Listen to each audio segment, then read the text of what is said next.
everybody. It's Stephen Feuerstein back for another Feuer tip, and I have with me today Plamen Mushkov, a consultant from Insum who has agreed to step in for Michelle. Welcome. Hello, Stephen. I see that maybe you have some challenge for me. Waiting for it. Sorry? I see that maybe you have some challenge for me. Some challenge, yes, you are going to be challenged greatly today. Actually, I don't think that Plamen will be terribly challenged by my code with PL SQL. Plamen is one of our ace consultants. Of course, all Insum consultants are just amazing, but Plamen's especially great, partly because he can work in so many different technologies. And I think PL SQL, correct me if I'm wrong, Plamen, which would you consider to be a harder language to get your head around? JavaScript or PL SQL? Well, PL SQL is definitely easier and more structured than JavaScript. Just for an example, in JavaScript, you could have 8 different types of defining a variable that is returning a false value. So that's pretty weird if you're just starting. From what I've heard, there are a lot of things weird in JavaScript, and that's even putting aside all the squiggles. So today is our 30th Feuer tip of the year, which means also the 30th Feuer tip of the entire universal history, since we just started this year.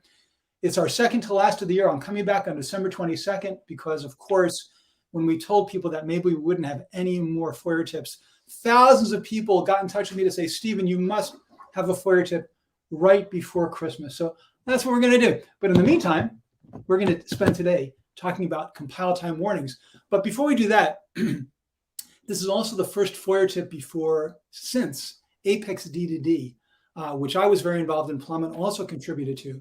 So Apex D2D was the first of a number of events we're going to hold like this, starting again, coming back next year, in which we basically got hooked up developers and with other developers D2D to help them solve problems or mentor them around techniques and concepts for Apex development and Oracle database development.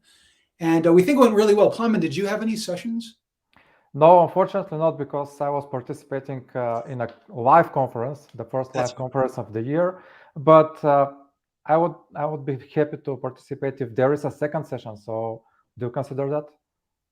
So this will be the first announcement. There will be future Apex D2D days. The team is reconvening in January. We're going to set up our list of enhancements to the site to make it even better. And we'll then announce the date of the next Apex D2D day. So yes, Plamen, we'll try to make sure it doesn't occur in the middle of a conference. This was the UK OUG. And we'll glad to have you back. Okay, so today what I want to talk about is how, whenever possible, you should be super duper lazy as a developer. To me, being lazy is good. And I think, in fact, I had a Feuer tip a while ago on good lazy versus bad lazy. Probably even touched on the topic I'm going to focus in more detail today. This is all about being good lazy, which to me means get Oracle to do as much of the heavy lifting as possible when you're writing your code. So for example, in Oracle 10G, Oracle completely rebuilt the compiler and added major new features, the most important being automatic optimization. So when you compile your code with optimization on, which is the default, Oracle automatically restructures your code to keep the logical outcome the same, but make it run faster, sometimes a lot faster. And another great feature that was added was compile time warnings. So basically, and that's what we're going to talk about today, basically the compiler can not only compile your code into bits and bytes the computer can be directed by, so your code will run. That means you had no compile time errors, but it can also give you advice about, yeah, your code compiles, you can run this, but here are some suggestions for improvement, or in some cases, watch out, you're going to get an error. Actually tell you in advance at compile time about runtime errors, which is kind of weird. But anyway, that's what we're going to explore today is the compile time features of PL SQL. Are you ready, Plamen? Did we just lost you, Stephen? Sorry? Or did we just lost you, or it was my connection? I think I'm okay. I don't know. Okay. Mark, are we good? Yeah, let's hope so. Okay, so Mark, can you share my screen?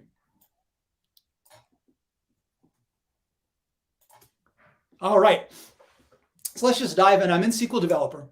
And so there's a feature called compile time warnings that you can turn on in your session. And for some reason, the PL SQL team decided to make the default being off, which I think was a pretty big mistake.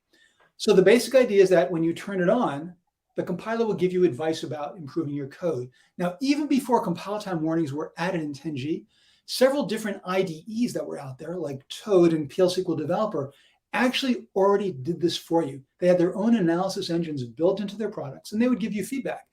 And one of the things I always really liked about SQL Developer, it's still out there, I think it's still being used pretty widely, is that it was turned on by default. And the only developers I've ever met, even to this day really, who work for getting a 100% clean compile are those people who work with SQL Developer and always wanted to make sure there were no warnings about how they could improve their code. So let's see how you do that with native SQL. So first of all, in terms of turning warnings on, you execute an alter session statement. You could say alter procedure and set the SQL warnings just for an individual program, but that's pretty unusual. And here's an example of just saying, turn it all on. Now, you can also get more nuanced. Before I take a look at that, if you're using SQL Developer, you can go to Preferences and type in compile, spell it right. And then you get to the database SQL compiler window. And here you can also turn on or set warnings to be turned on every time you connect through SQL Developer. So for example, if I change it to this is now equivalent to the statement you see on the screen there. But I can also say, no, let's not enable them all. In fact, I don't want to see informational stuff because that's a lot of noise, but I definitely want to see any kind of severe warnings. And if you've got any recommendations for improving performance, I want to consider those to be errors. So one of the things you can do with SQL Compiletime warnings is actually say for a whole category, these are the 3 categories, or for even individual errors, you can say, this is so nasty, I never want to let my code compile with this warning and turn it into an error. And I'll show you that. Steven, just to interrupt you for a second. Sure. Is that possible on database level? So you're showing now your personal preferences, but can you force it to all the developers? As far as I know, the only way to do this is that you would have so the answer is no, as far as I know. You would basically have to have a script that runs when you sign in. Now, I don't know if it's so I believe it's probably possible with SQL Developer. I know it's possible with Toad that you can actually set a network like glogin.sql file that will run across all the developers who connect through the tool. But I don't think it's anything built into the database. Okay.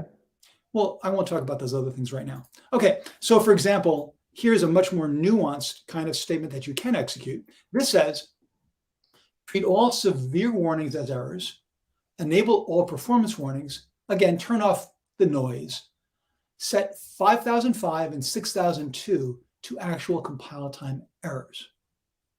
So what we're going to do in just a moment is run through a number of examples to show you the power of this tool. Before I do that, though, let's go over to the browser.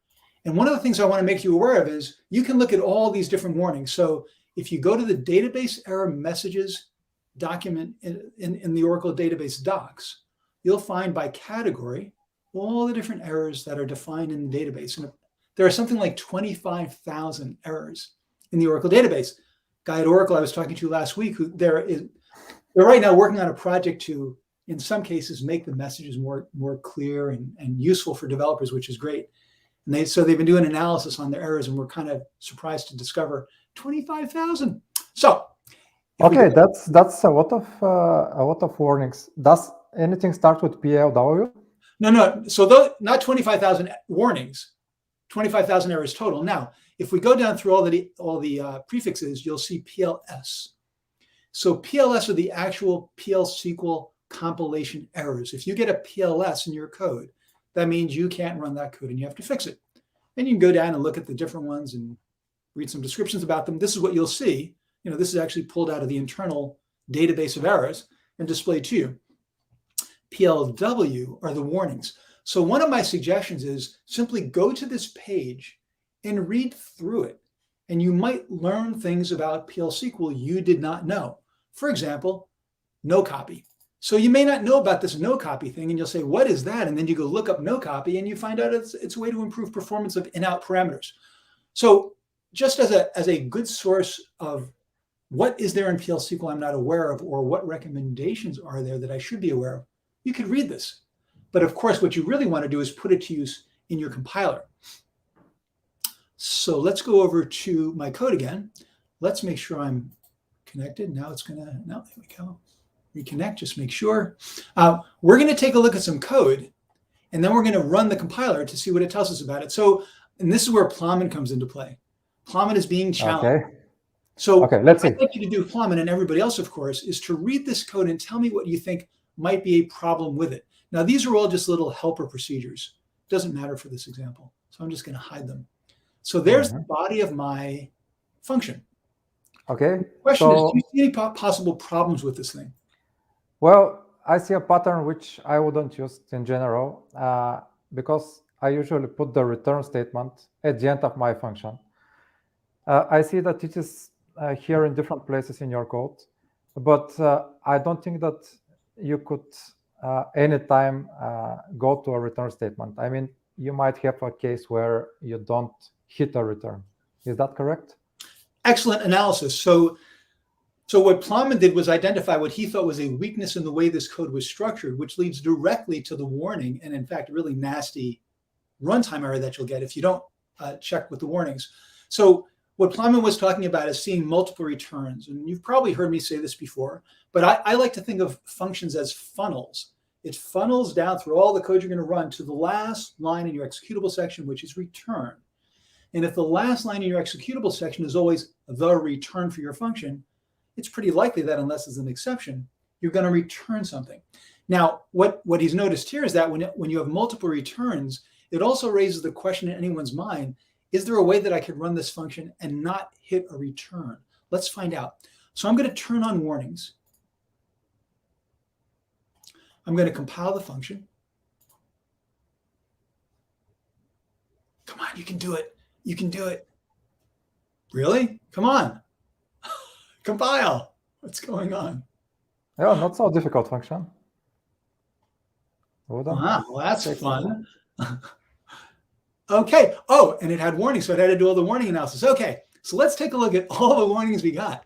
So this is what happens when you enable all.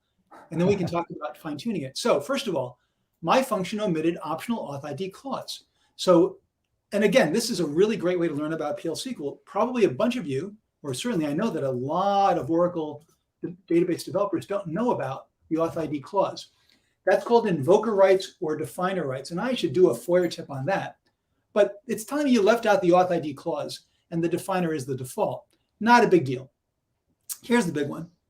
Subprogram my function returns without value at line 30. So what you see here is the real power of the compiler. Obviously, nobody knows your code like the compiler knows your code. Maybe not the intention of the code, but the structure and the details of it, for sure.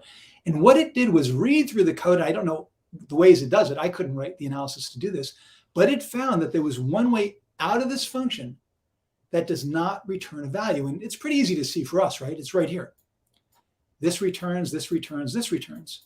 And this one will not do a return. It just says, hello. Now, let's try running it.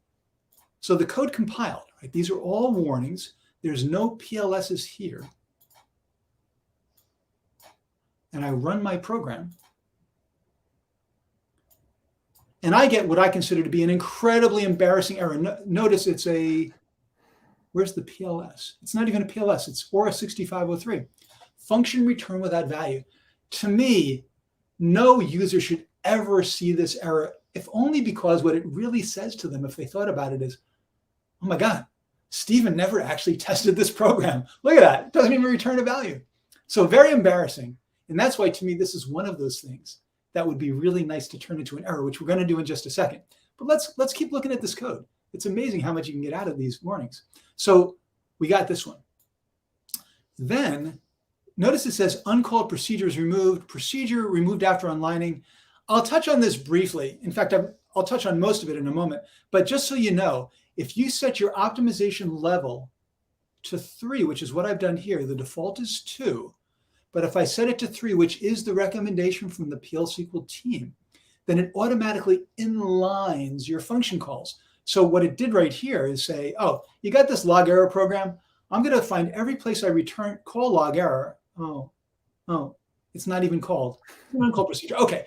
Every time I call my function, let's see, did I call that? Yes, right here. It would actually replace it with the text, literally the text of the function. So that's what it would look like in the compiled version of your code. That's called inlining. And the weird thing here is that with the optimizer does the inlining. So it removes the function, removes the call to the function, replaces it with, let's say, false. And then it tells you, hey, your procedure is not called. Let's see, inlining call of, okay, no, it doesn't do that here. Good. So sometimes I've seen it actually remove the calls to the code and then tell me that my function has not been used and is being removed. So the inlining is always on level 3, right? The inlining is always on level 3. Oh, okay. Only level 3. Yeah. Level 2 is the default. For some reason, they haven't changed the default to 3. Not really clear why. And then the last one we have is unreachable code. I'm going to come back to that because I've got a better example to focus on it. Okay, so what I showed you can get a lot of information out. You can do a lot of analysis. It can identify embarrassing problems. Now let's go ahead and change my session to set the warnings for this 5005 to an error. Now I could go ahead and recompile my code from scratch, but I can also just say, hey, recompile my function. And for some reason, it's just going to take a long time to compile everything today. I guess you wouldn't be able now when this is an error, not a warning. Is that sorry? I guess you wouldn't be able to compile it without errors. We should see a PLS instead of a PLW. And honestly, folks, I just don't know why it's taking so long. Okay, and let's see what we got here. Warning, execution completed, function altered, no warnings. That's really not very helpful. Okay, let's do this. Okay, so now notice I don't get all those warnings. That's because it didn't compile. Like, why would I give you advice about improving your code if it doesn't even compile? And now you see PLS 5005, same message, but now it's an error. My code will not compile. So, of course, one of the ways you can make your code really tight, really good stuff, is you could say that, okay, informational, maybe I'd enable it, but severe errors, performance errors. And you can make sure that your code only compiles when every single recommendation from the PL SQL team that they consider to be a severe issue with your code or a performance issue has been resolved before you put that code into production, which I think is pretty nice. And you know what? I think I'm going to leave it set to this. Not enable all, and make sure these are always errors. Yes, that's what I'm going to do from now on. Informational, not so interesting. much. Yes. Is it the same number that you had as a warning that now is POS? Was it PLW? I got to tell you, Clement, I think I was more impressed by this than anything else. They actually used a whole set of numbers that do not conflict with PLS errors. They actually sorted that out, yes. So there's no PLS 5005. There's only a PLW 5005, and they just convert it to this when you've set it to an error. Okay, good approach. That's thinking ahead, huh? Okay, let's move on. 1118, I'll go through a few more. So now I've got a program, PLW 6002, and let's take a look at this code and see what you think. And of course, comments from the gallery as well in terms of anything that you see in your code. So far, we do have a bunch of comments. Oh yeah, a lot of comments. We'll take let's look at this one, and then we'll take a look and see if there's anything to talk about there. Okay. So what do you think of this code, Plowman? Okay, let's see. You have some nested subprogram right there, but I don't seem to see it used in the actual procedure. Okay, now my mouse is going nuts and it's showing. Oh, this is SQL Developer.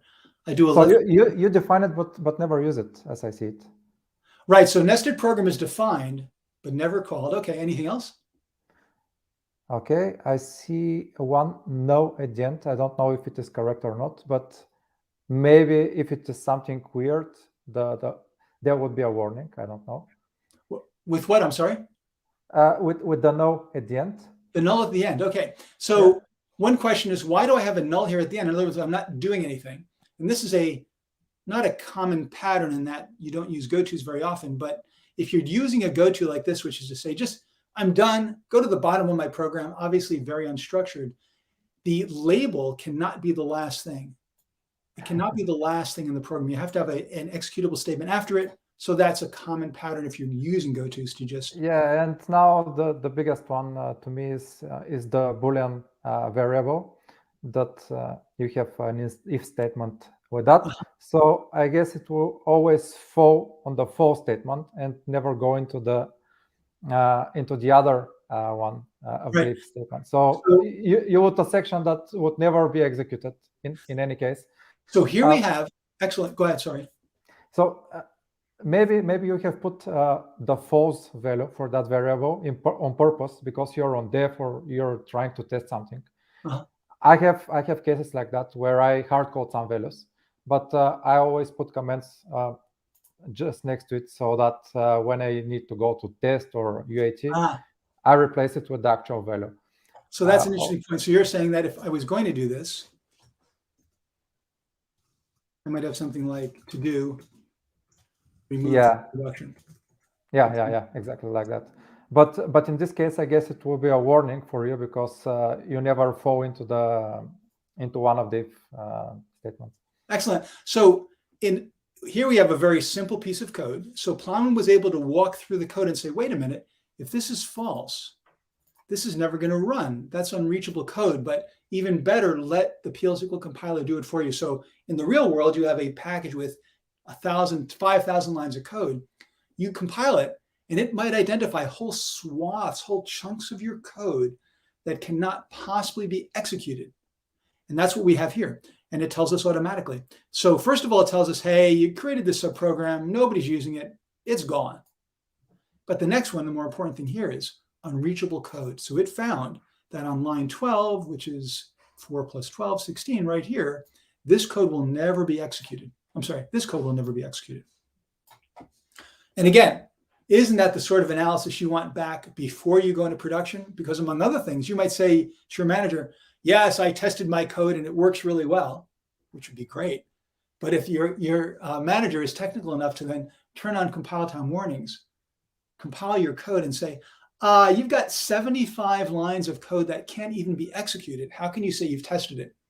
It's the sort of thing you want to do yourself with Compiletime warnings. 75 is really optimistic. If you have such a package, that's great. You can check it all. But if you have 2,000 lines of code, right? I'm not sure that you could go through everything. Could not. That's right. So you really, this is an example of seriously heavy lifting that's being done for us. Okay, Mark, can you stop sharing my screen for a sec? And let's just go through some of these comments and see if anybody's got something we should respond to. So please do a tip on definers rights. I will do that for sure. Oh, and Judith says you can do it at instance level, and session settings can override it. Okay. Well, as is often the case, I usually learn something new from Judith. And but what Judith should really do is give us the tip on how to do it. And let's see. It replaces the function with the return value of the text of the function. So Rachel, I think this is a question about inlining. So it literally takes the text of the function and sticks it into where the call was being made. Now, obviously, depending on, you can't put a block of code inside an if statement. So that doesn't describe it, exactly right. But that is what is going on. So if your function is called 15 times, and you have a function with 100 lines of code, your compiled code will have an extra 1,500 lines in it. So one of the trade-offs with inlining is that compiling can take a bit longer. Your compiled code size is larger, but your runtime is faster. Now, in a lot of cases, inlining, you won't even notice the improvement in performance because you really need a lot of inlined subprogram calls to have it make a difference. Stephen, speaking of inlining functions, is it possible to force just a specific function to be inlined, not the whole package? Right. So if you have your optimization level set to 2 and not 3, you can still use a pragma, an inlining pragma, to say, turn on inlining for this module and turn it off. So you can turn it on and off through your code. Yeah. And then from Nils, I don't know if the compiler uses the value force. Right.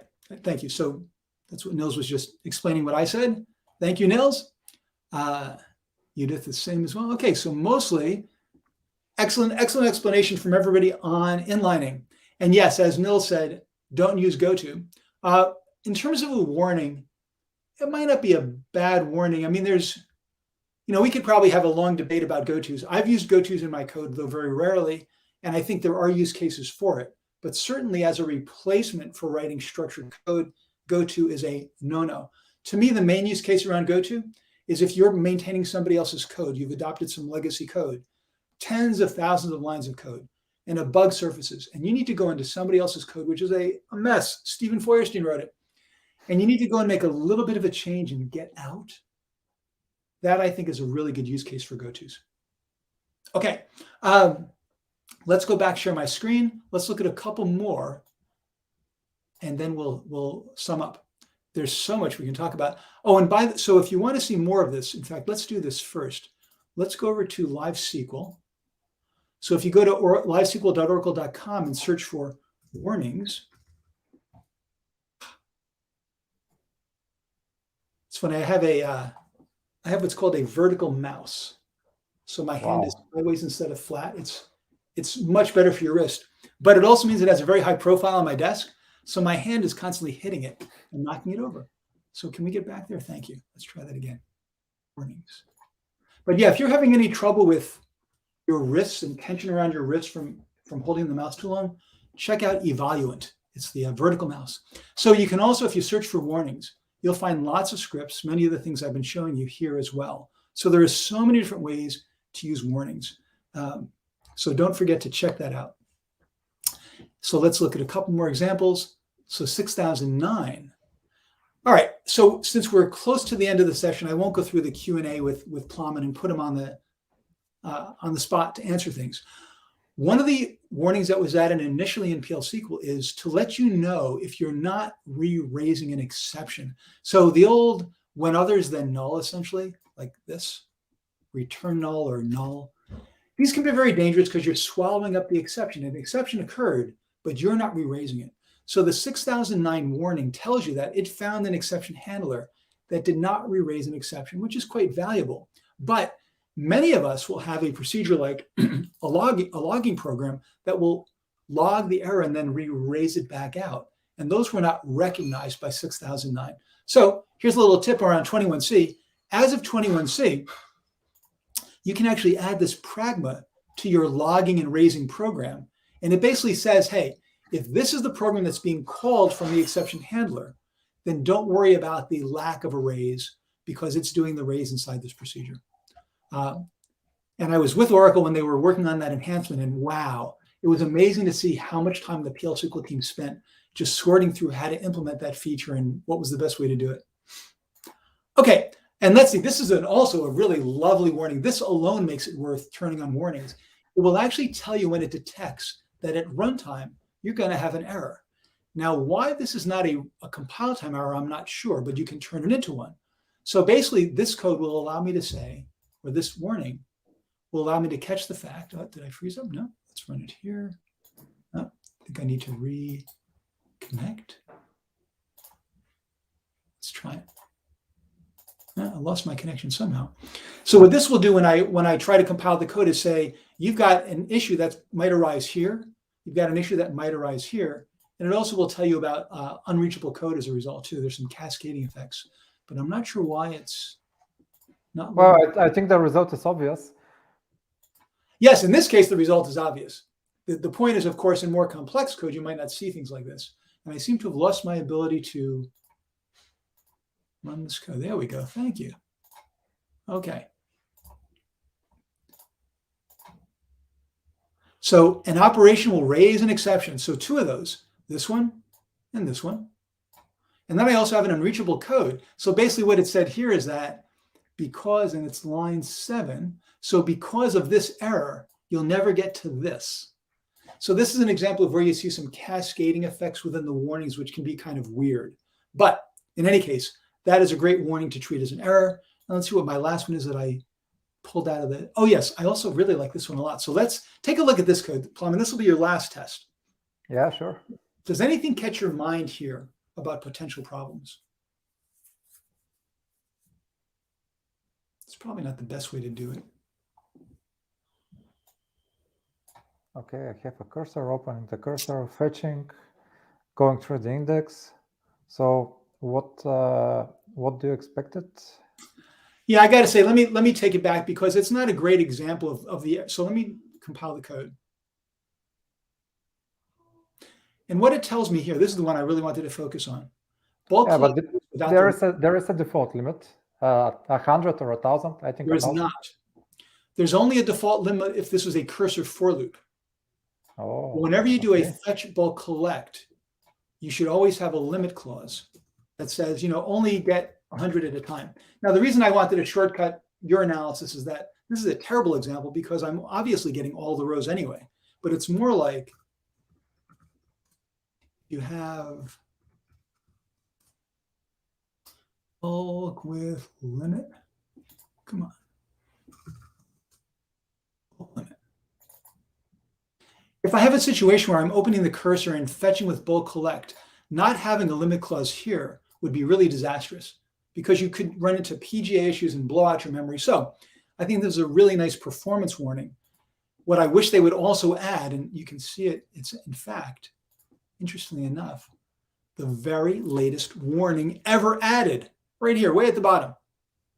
Now, what I'd really love is if Oracle added another warning, 7208, which says you've got DML inserts, updates, or deletes inside a loop, and you should use a for all.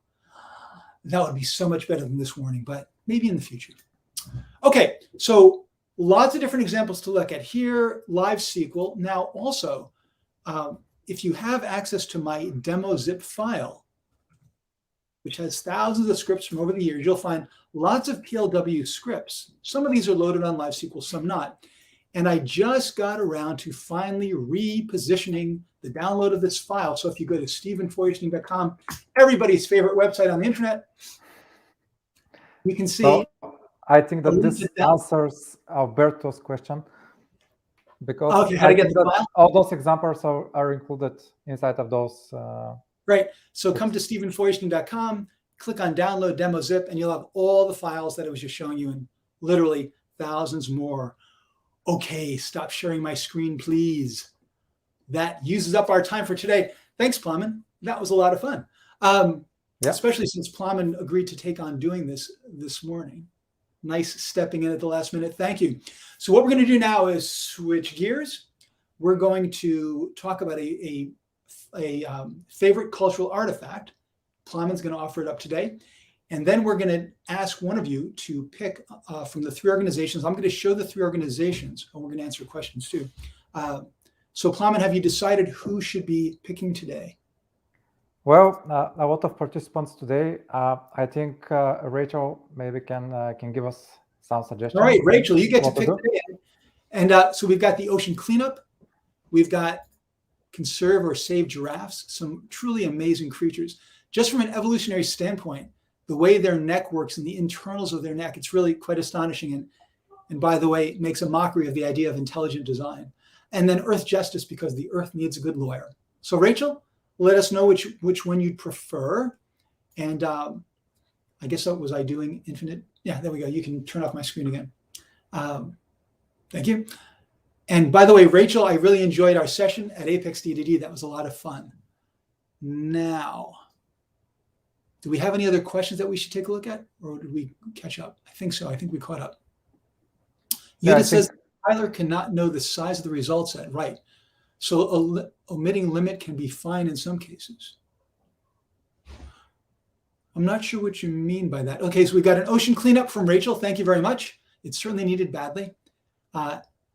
And certainly omitting the limit clause will be fine if you don't have too much data that you're retrieving. I'm not sure about why the compiler not knowing the size of the result set means it can be fine, but okay. Alrighty, so Plamen, favorite cultural artifact, please. Okay, do you share my screen now? Yes, go ahead. Oh, okay. So I know that you're presenting some books every time you do the show. This is one that I read several years ago, and it is not a technical book. It is not something that you read every day, but it's based on a real story. And if you have heard of the Magnitsky Act, the Magnitsky Act is based on the history of that person, Bill Browder, and his accountant. And it is a very interesting story, a real one. You should read it. It's a bit of, yeah. I was going to say it's an actual story that has somewhat, I'm not sure you can say happy ending, but some justice was achieved, and possibly in the future it'll be easier to stop high-level corruption and some justice for others as and well. human rights violations as well. So yeah, that's a very, very interesting book.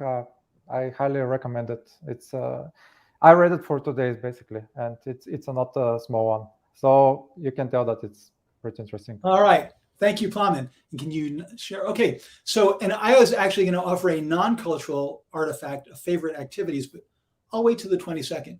In the meantime, looks like we're out of time. Thanks for joining us today. I hope you're staying safe, staying masked, doing everything you can to avoid. And another book from Yuval Harari, which is, yes, they're always very interesting books. Thank you, Judith. I can't remember if I talked about Sapiens before. Maybe I will do that next time. Stay safe. Don't take any chances. Obviously, the virus is still rampaging through human societies. The latest thing I just saw is that Pfizer might be finding a diminished effect of the vaccine on the Omicron variant.